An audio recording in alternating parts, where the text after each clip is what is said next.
Okay, Sam, as you know, I'm not going to be able to make the AGM this year, so I thought it would be a good idea if you and I got together in advance and recorded a discussion about strategy within the u3a movement.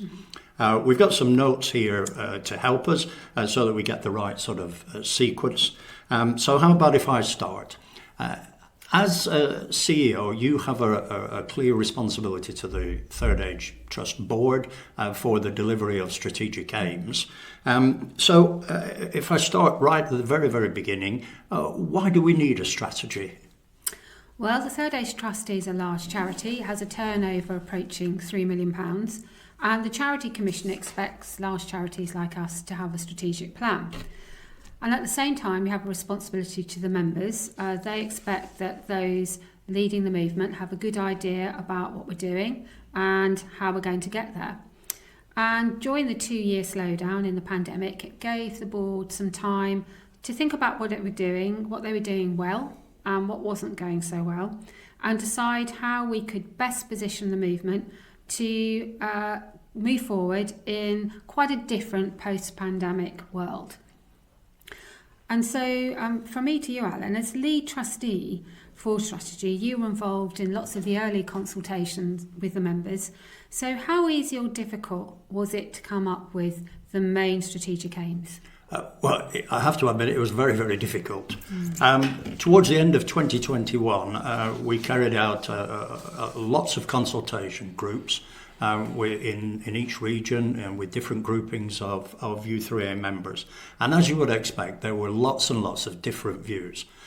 We had some people saying that there should be a much more academic focus to learning, but equally we had lots of other people saying there should be much less academic focus and much more focus on sociability and enjoying the learning in an enjoyable setting.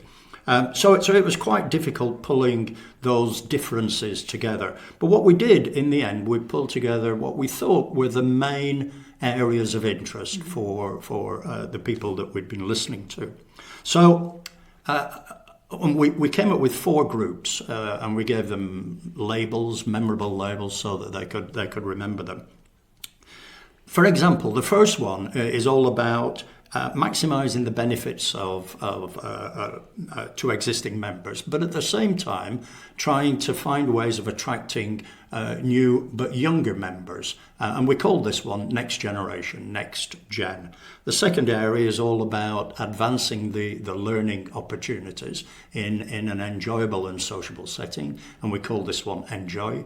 The third area was all about emerging from the pandemic and trying to find ways of improving the profile of the movement.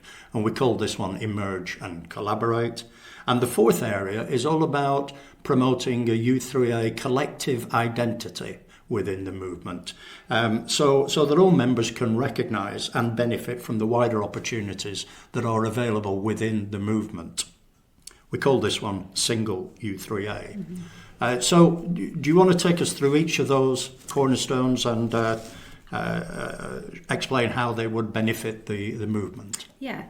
So as you said, we refer to each of these areas as cornerstones, and we call them cornerstones because we felt they weren't solutions in themselves, but really they're foundations around which we can bring forward lots of ideas and proposals. So each cornerstone has lots of different aspects, and the aim is to get u3as and members and volunteers and staff to all pool their ideas, so when the proposals are developed they can reflect exactly what u3as want in each area. So as you said, Allan, the first one was Next Generation or Next Gen, and we know at the moment that for most u3as the age profile of the membership is increasing steadily. And that's because most u3as recruit people they know or their friends to join a u3a. And what we wanted to do was to encourage the attractiveness of the movement to people of all ages, to encourage the next generation of members to step forward and join, whilst at the same time maximising the benefit of being part of the u3a to all our existing members. Then moving on to learning, there's been enormous development in recent years in online learning, and we now have some major commercial competitors. But there's also evidence that people learn best when they enjoy what they're learning. And that really is at the heart of the u3a and what it does. Most traditionally in the u3a, learning's taken place at local u3as, and it's been face-to-face. And I think we all applaud and agree and want to encourage that to continue, and I'm sure it will do in the foreseeable future. But a lot of regional and network and national activities have an increasing role to play, particularly online. And we have interest groups online, for example, which is really successful. And a lot of interest in that online learning activity. The third cornerstone is all about how the movement can improve its profile nationally, regionally and locally. And we want to do that by collaborating with other like-minded organisations and helping us to emerge from that pandemic period stronger and with a really wide and appealing public profile that can be well suited to this new world we find ourselves in.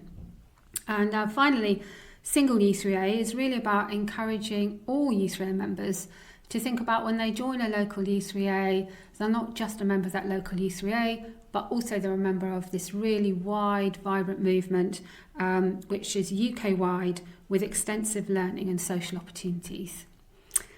So, you yourself, Allan, are a u3a member. Can you, and you travel around the movement, visiting u3as and talking about strategy.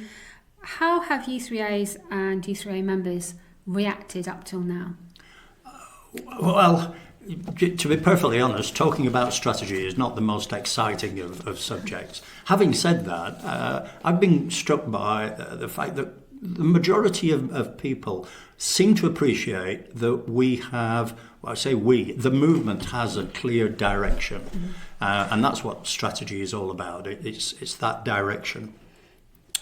And they seem to also agree that we have hit on the main subjects that are of interest to them and of concern to them as well. So even though there are lots of different views around all the u3as that I've visited, it's quite clear that recruitment is a top priority for most of them. And most of them do recognise that as that age profile increases, they do need to bring in younger recruits in order to balance the age profile. So that, as a principal focus, is certainly getting much better understood. So why don't you take us through what work is going on at the moment, what the sort of timescales are, and what will u3a see at the end of each piece of work?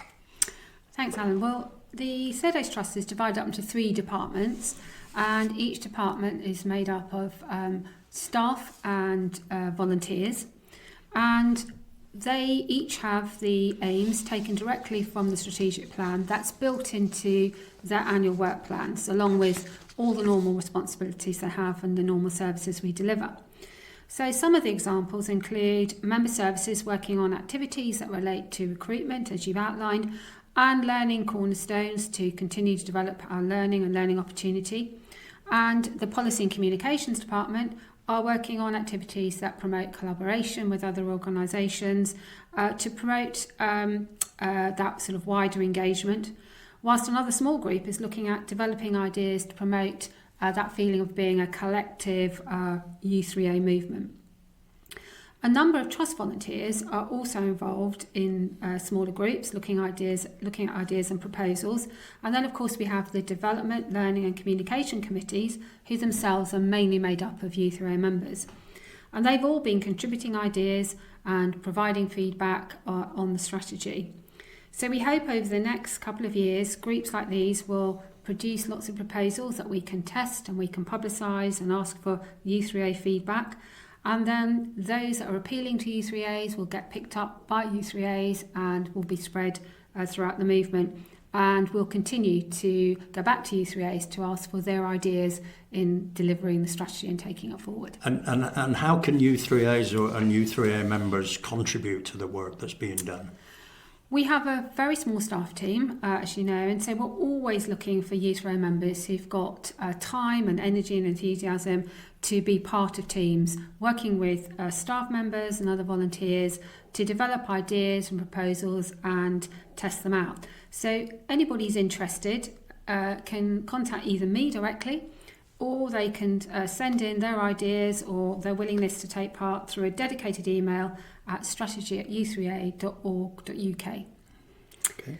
So for me, the final question to you, Alan, is if everything goes to plan and all the proposals are adopted in each of the 4 cornerstones areas, what do you expect the movement will look like in, say, 5 years' time? I think in a nutshell, I would hope that we'll have an even more vibrant u3a movement than we have at the moment. I hope that we'll have a much better, well understood collective identity. And I hope that we'll have more sustainable membership levels throughout the organisation.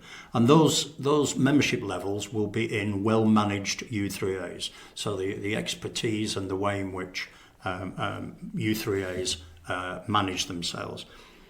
I hope that we'll be attracting new entrants across a much wider age range than we do at the moment, and I hope that we'll be offering a much wider range of attractive learning opportunities.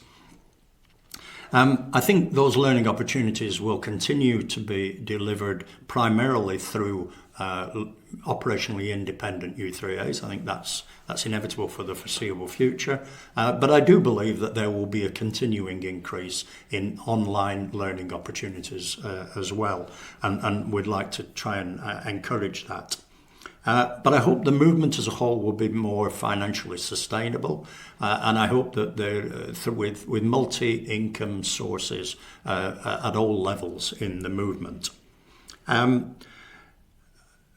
I do recognise for some u3as this might sound like pie in the sky, completely a long way away from where they are at the moment. For other u3as, this will sound very familiar, and they say, well, we're already there, we already have that at the moment. But I think the challenge for us is to try and encourage and support all u3as to achieve their potential. And also to encourage all members to learn in the most enjoyable way. Sounds really good. And that's it. Thanks very much indeed. I hope it's been interesting for everyone. Thanks very much, Alan.